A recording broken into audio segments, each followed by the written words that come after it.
Oi, gente. Olha só, deixa eu arrumar aqui. Então, ontem foi muita melancolia. Vamos ver se hoje eu consigo trazer um aspecto. É um pouco proposital habitar esse lugar. Olha os chinelos lá, olha. Isso que é a casa. É um pouco proposital essa melancolia, porque eu penso assim, que para terapias, se a gente não tiver um corpo forte para a tolerância da melancolia, se a gente cair na cilada, digamos assim, de que a vida é alegria, de que a vida, né? De que a alegria a qualquer preço, digamos, né? Que a gente tem que sempre fazer esse lugar. Se a gente não criar um espaço para comportar a melancolia, aí a gente não consegue, né, gente, compor com a terapia, né? Então, estava pensando um pouco nisso. Como que a casa pode ser esse lugar de abrigar o possível, né? Por isso eu fui lá um pouco na melancolia ontem. Mas hoje eu já quero começar a ultrapassar isso para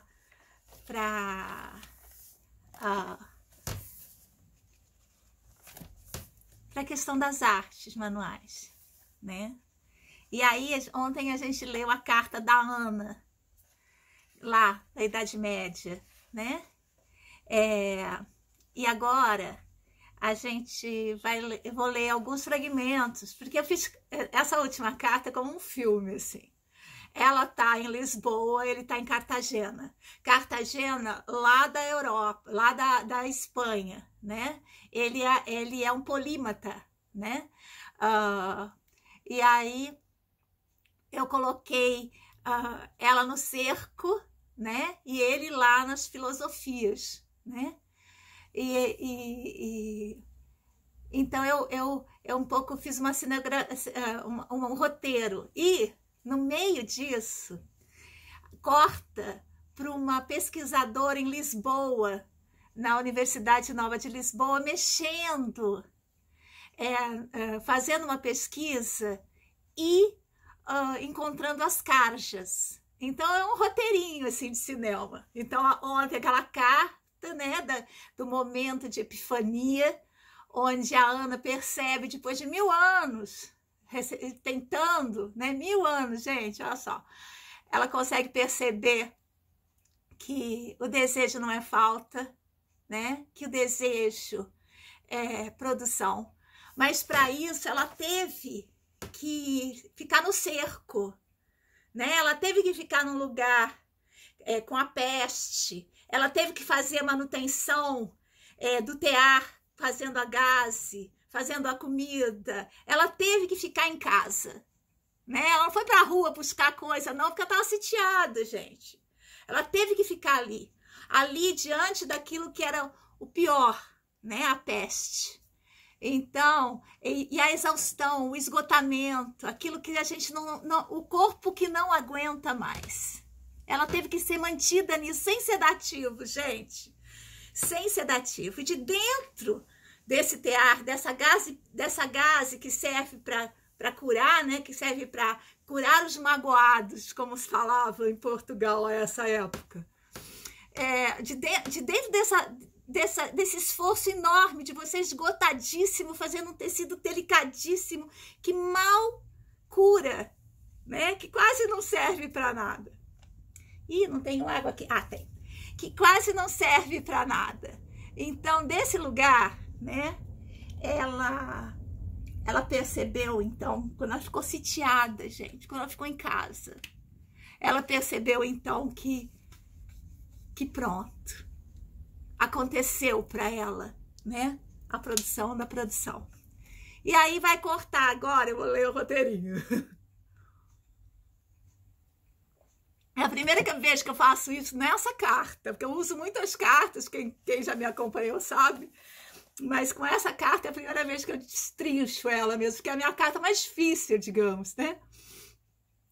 E aí eu vou continuar, só vou localizar um pouquinho aqui o G, aí vai cortar o roteiro para pesquisadora no contemporâneo. Nessa carta, G é um polímata, filósofo cujo conhecimento não está restrito a uma única área. Escreve a Anã, comovido com a beleza da descoberta que a amada faz da sua própria potência. Tem com ele as últimas cargas de Uma Escrita e a Restante Vida, que é o texto da tese que eu estou escrevendo durante toda a conclusão, durante todas as cartas.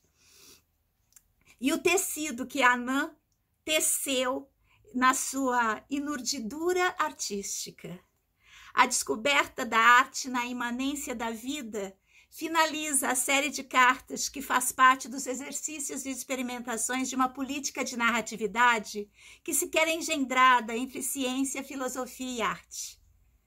Enquanto a trama se encerra, a narrativa se roteiriza ao modo de linguagem cinematográfica, fazendo aparecer uma outra Ana, a pesquisadora da Universidade Nova de Lisboa. Os tempos e os espaços, sempre múltiplos, entrelaçam vidas que se produzem e se inventam junto às artes manuais e à escrita. Um pouco disso para vocês também perceberem, quando vocês estiverem fazendo a sua fantasia de pesquisa, que está valendo, gente, está valendo isso, está valendo a política de narratividade que mais permita que a potência das artes manuais se manifeste na escrita, né? Então, vale, eu usei roteiro cinematográfico nessa última carta, não sou roteirista, aliás, não sou nada, eu sou um polímata. Muito bem, polímata artífice. Então, ontem eu li a carta da Ana, agora Lisboa, dias atuais. Subir apressadas 3 lances de escada que levavam ao seu gabinete de pesquisa, no Instituto de Estudos da Literatura Tradicional da Universidade Nova de Lisboa.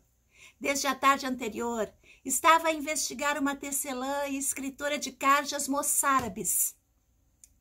Carjas moçárabes de amor, que vivera na taifa lisboeta pela época em que fora retomada aos mouros por Dom Afonso I e os seus cruzados, passando a fazer parte do reino de Portugal.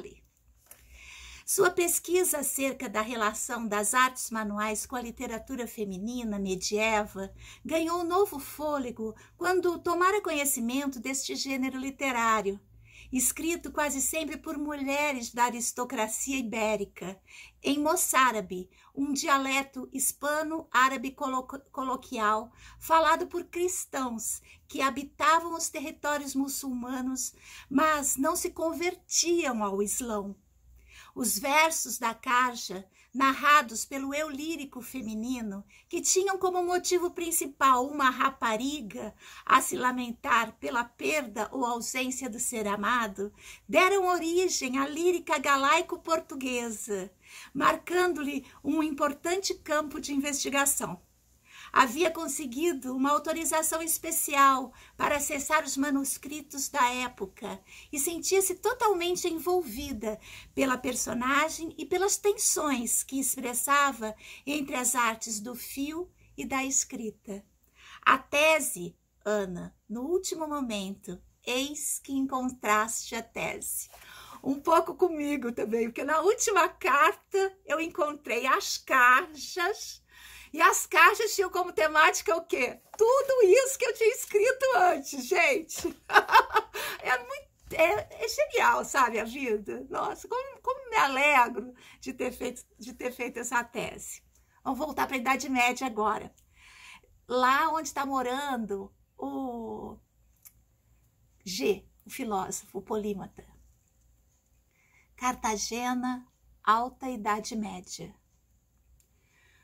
Como todas as manhãs, Hussain ibn Sina abria as janelas e levava o pequeno almoço ao mestre.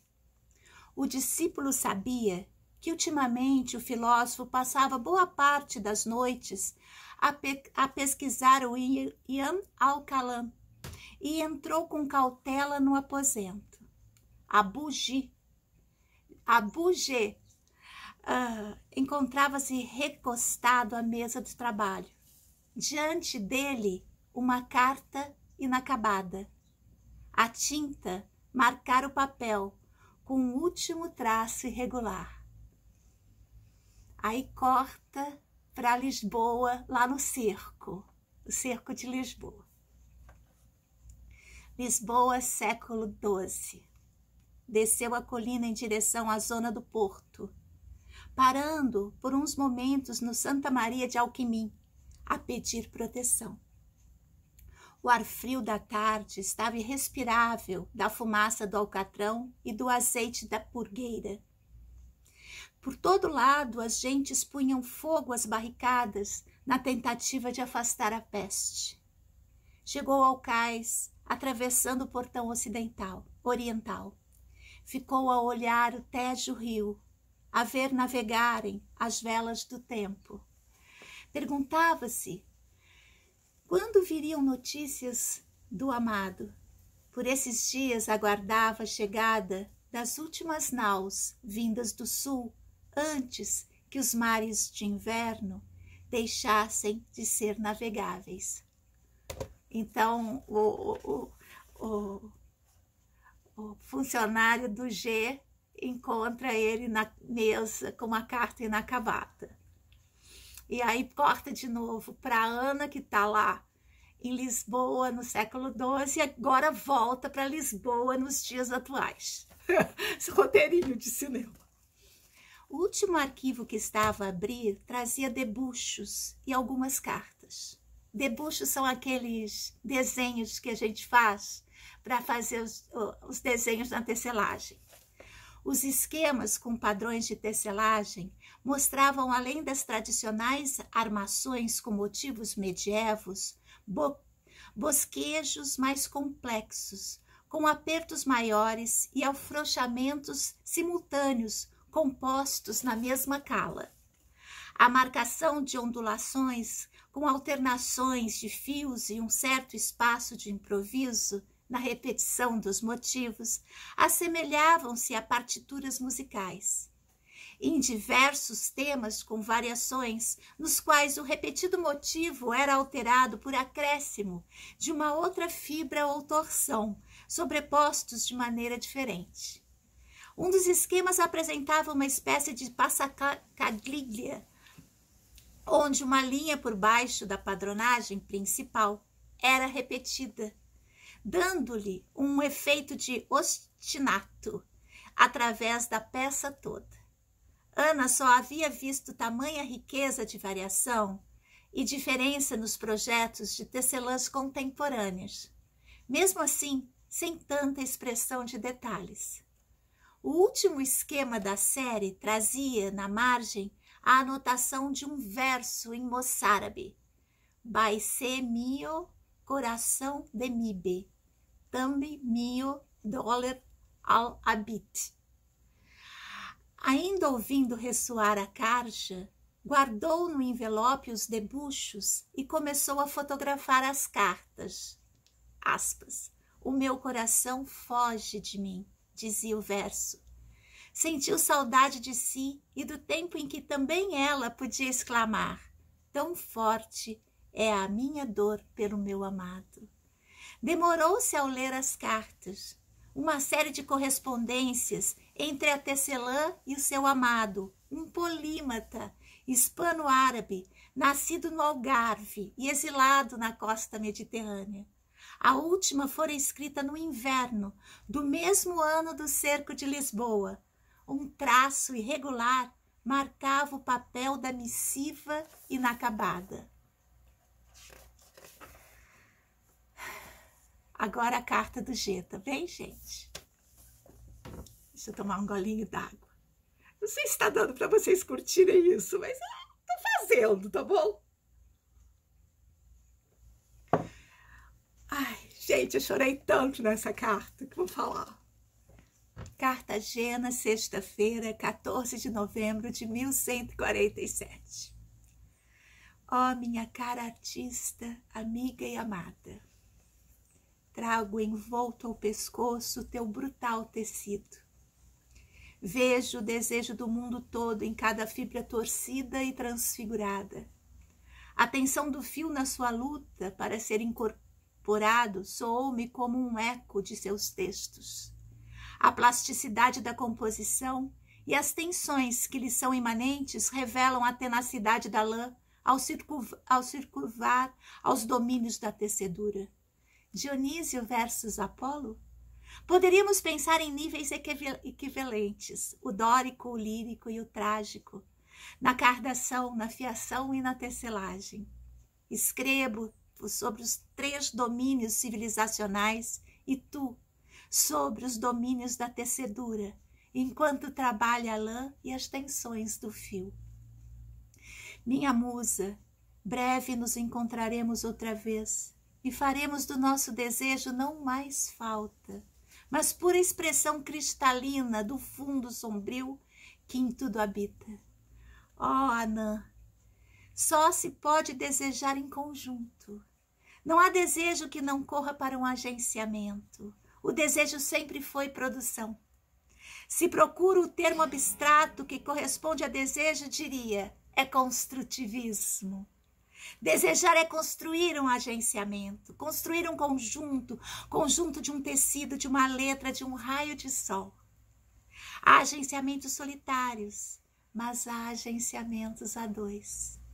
O que fizemos todos esses anos em que só a escrita nos uniu, amada minha, foi um agenciamento a 2, onde algo passava entre nós. São fenômenos físicos, é como uma diferença. Para que um agenciamento aconteça, é preciso uma diferença de potencial. Para que haja uma diferença de potencial, precisa-se de 2 níveis. Então, algo se passa. Um raio, um riachinho, um grande amor. É o campo do desejo. E o desejo é isso, é construir.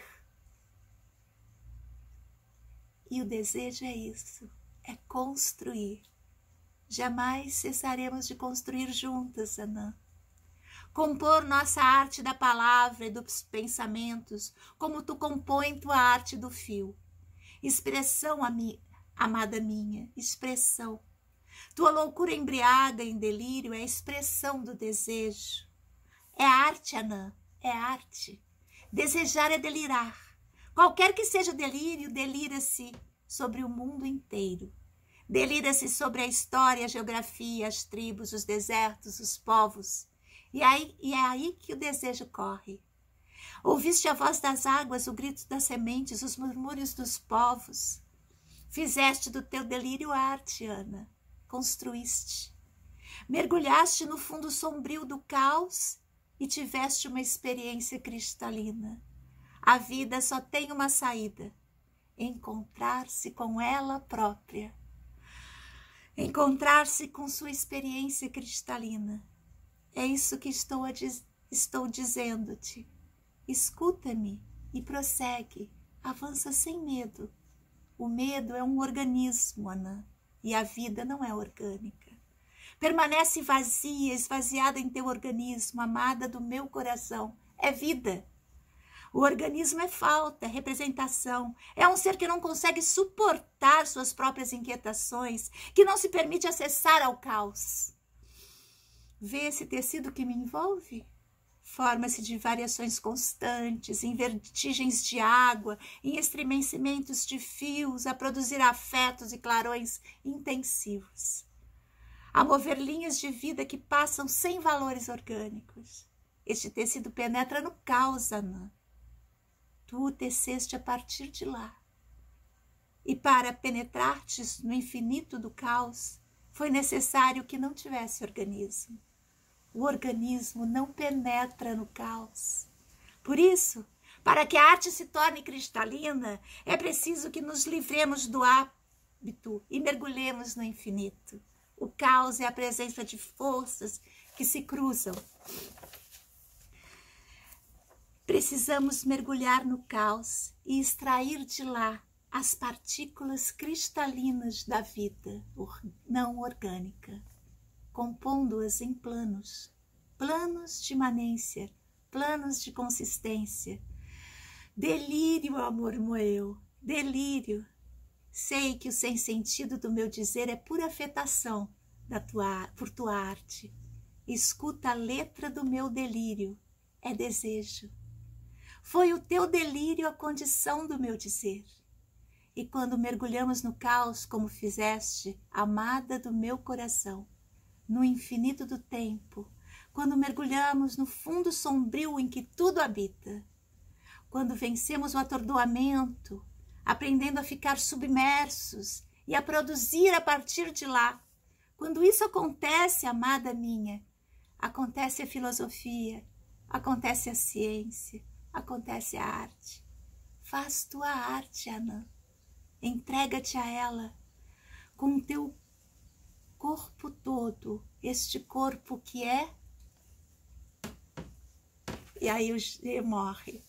Ai, gente, quando eu matei o G na escrita, foi assim uma coisa... Nossa, os personagens, sabe? Enfim. Vou ler o finzinho? Ah, vou, né? Aí no próximo vídeo a gente já muda de assunto total. Então, G morreu lá em Cartagena, a carta navegou pelo Tejo, né? E chegou até Lisboa. Lisboa, século XII. As águas do Tejo misturam-se ao mar, salgando-lhe a face. Um traço irregular interrompia a carta do amado, a marcar o papel com a última tinta. Olhou o rio a passar, esforçou-se em vão na tentativa de recordar o calor da sua pele, os contornos do seu rosto, mas apenas o timbre da sua voz chegou-lhe aos ouvidos, a dizer-lhe: somos seres de passagem. Somos seres de passagem, Anã. Apressou-se a subir a colina, de volta a casa. O cinza logo chegaria, trazendo o negro a espalhar a peste. O inverno avançava e quase todos os que conheciam haviam contraído as febres e jaziam em pústulas. Precisava ferver as águas, passar os trapos, mexer os ungüentos. Logo a gaze faltaria para cobrir tanta ferida. Ainda lhe restava algum fio. Antes de dormir, deitaria a teia ao tear. É a vida que segue, né, gente? Pronto, vou encerrar agora com a Lisboa dos dias atuais, a pesquisadora lá na universidade, lá no meu departamento. Lisboa, dias atuais. Saiu da universidade pensando em como incorporar alguns elementos do cotidiano da artista ao trabalho de investigação textual e têxtil. Talvez, pensou ela, ao olhar um raro azul em novembro, talvez, sempre talvez, Ana, talvez eu pudesse usar personagens conceituais. É um risco, mas compõe uma possibilidade de dar vida viva às questões e fazer ver os modos de subjetivação e composição das forças implicadas no escrever e no tecer. Atravessou a rua a aproveitar o sol que, até março, se tornaria cada vez mais raro. A mudança de calçada fê-la notar pela primeira vez uma pequena retrosaria. Parou em frente à montra. Uma antiga roda de fiar decorava-a, e em meio a fios de variadas texturas e cores, fitas, bordadas, rendas, trapilhos, enxumaços. Vá lá, Ana, vá lá. Por um momento, teve a impressão de ouvir uma voz. Olhou para os lados a procurar quem seria sem encontrar alguém. A um canto da vidraça, o anúncio dizia: vende-se tear antigo. Por que não? Pensou ao entrar na loja. É isso. Final do meu livro, final das cartas. Gente, se vocês forem escrever, escrevam com tudo que vocês têm, sabe? Mesmo que não saibam, escrevam tudo, né? Eu não sabia de nada disso, não sabia das caixas, não sabia do Cerco de Lisboa, não sabia da Ana, não sabia o que era polímata, uma ignorante completa. É na escrita que a gente descobre a vida, né? Da escrita. Muito bem. E isso que o G traz é uma discussão filosófica que rola lá na tese, que é essa questão do cristalino, essa questão do delírio, do desejo. Isso aí é Deleuze, o Deleuze mais difícil do planeta. Vocês não têm noção da dificuldade que é essa noção de fundo e de cristalino em Deleuze. Essa é a discussão da tese, né? Só que o personagem leva isso, mesmo se a gente entender que tem uma discussão filosófica forte atrás, que percorreu a tese toda, a gente embarca na história de amor, né? Então, é isso que faz o personagem conceitual. É isso que faz o personagem conceitual, por exemplo, de Platão a Nietzsche, né? São os personagens, vivem os conceitos, né? Eles vivem as ideias. Muito bem. Então, essa coisa do viver, né? Essa coisa do desejo de permanecer no caos, né?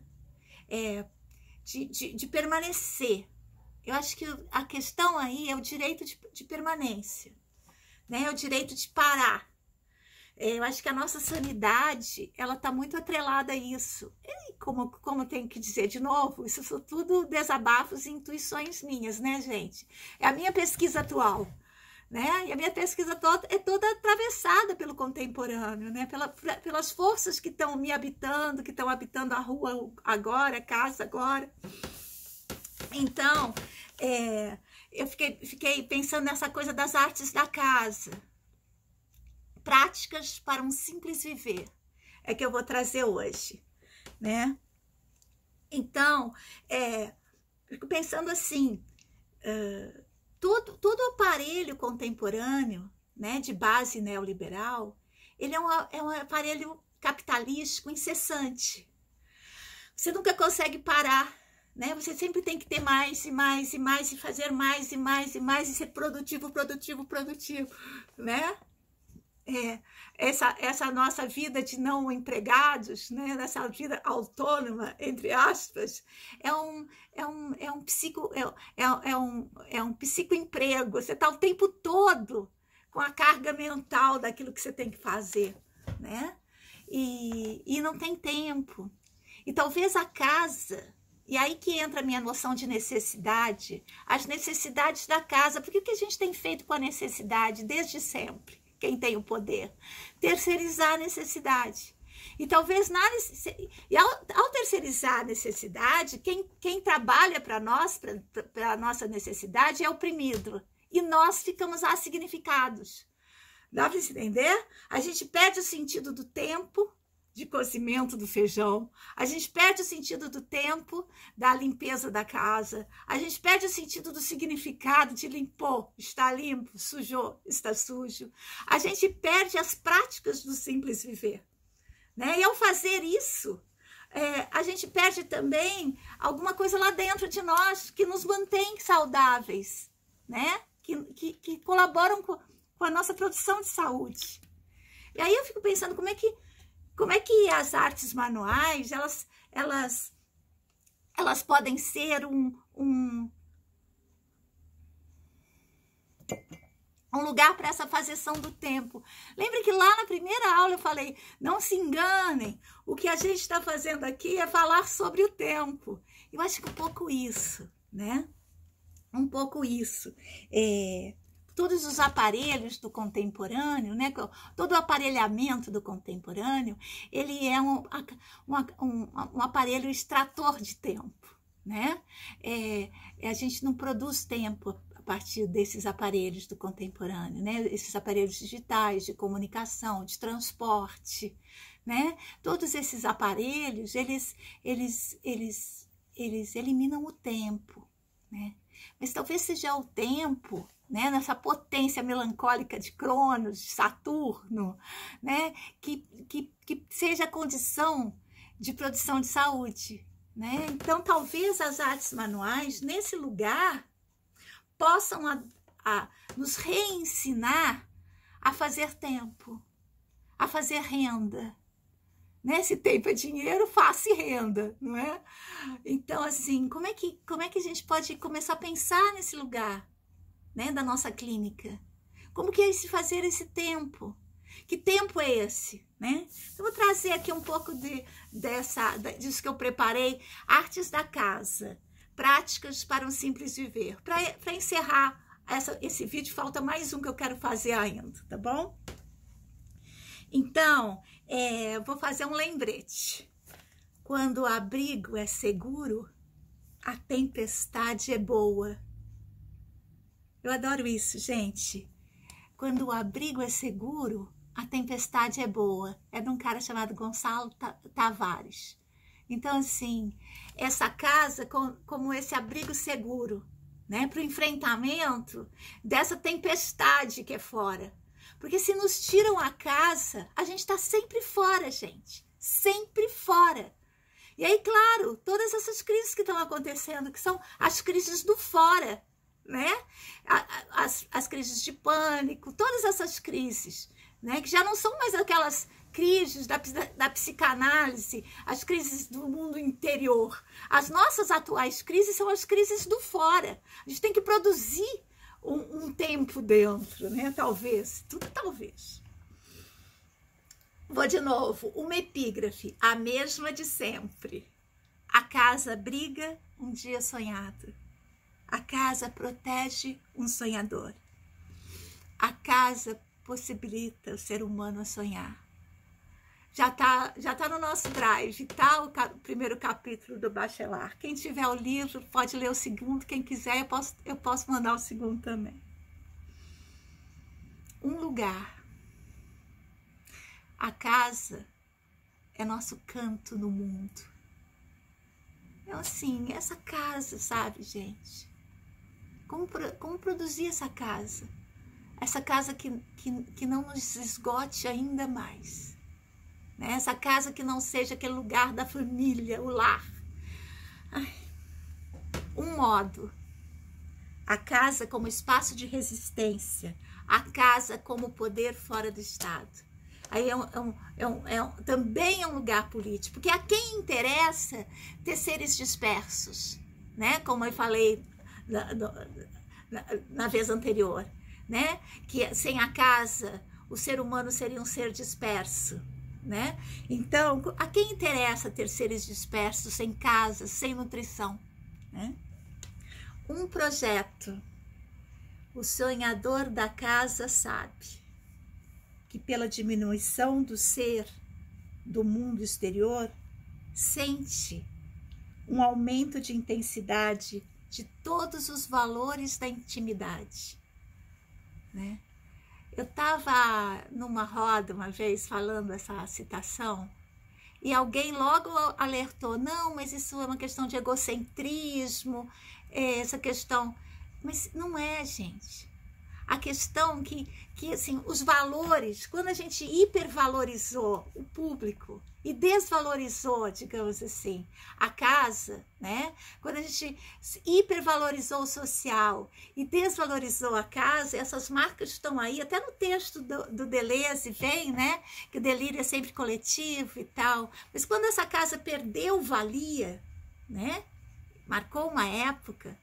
Essa cultura de 68, ela liquida com a casa, porque aquela casa dos anos 50, do pós-guerra, não era a casa que ninguém queria. A casa, né, da família nuclear, né, ninguém quer essa casa. Né? A casa não é a família. Não são os aprisionamentos, as tradições. A casa é o cuidado de si. E os valores da intimidade estão no âmbito dos cuidados de si e não dos segredos de família, né? É outro lugar. Dá para entender? Perdão, dá para entender a diferença?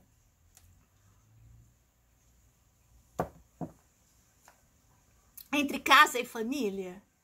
A família é essa instituição aprisionante, né? Digamos assim. Não estou falando da família dessa família, né? Desse conceito de família. Né? E a casa é uma coisa que é do si mesmo, né? A casa é para si mesmo, né? E esse si mesmo, claro, não existe si mesmo sem o outro, mas tem que existir si mesmo, né? Muito bem. Uma questão: como fortalecer a casa como espaço de nutrição e abrigo no contemporâneo? Outra questão: de que maneira a criação de um espaço de arte em casa pode ampliar nosso bem viver? Mais uma questão: é possível ultrapassar o tempo do mundo e fazer da casa um espaço-tempo de simples viver? Uma constatação: sem a casa, o ente seria um ser disperso. Um foco, um modo de ser e viver. Um paradoxo, nômade com jardim. Acho que esse paradoxo é uma coisa que eu vou falar no próximo vídeo, né? Como que é ser nômade com jardim? Plantar árvores em vasos, transportar a casa nas costas. Que casa é essa? Mas uma vez eu vi, eu não me lembro assim exatamente o que, mas eu estava num hotel em algum lugar. Já contei essa história? Eu tô tão velhinha repetindo tudo, mas vou contar de novo. Eu tava num hotel em algum lugar, e nesse hotel tinha zapeando lá aqueles canais que aqui em casa não tem. Eu vi uma matéria que dizia, que mostrava 3 cantoras famosas, artistas, 3 dessas estrelas que eu também não conheço nada dessas novas, que fazem turnê demais, passam muitos dias fora de casa. E a pergunta da entrevistadora, que eu também não sei quem é, essa gente assim, tudo com essa cara igual, né?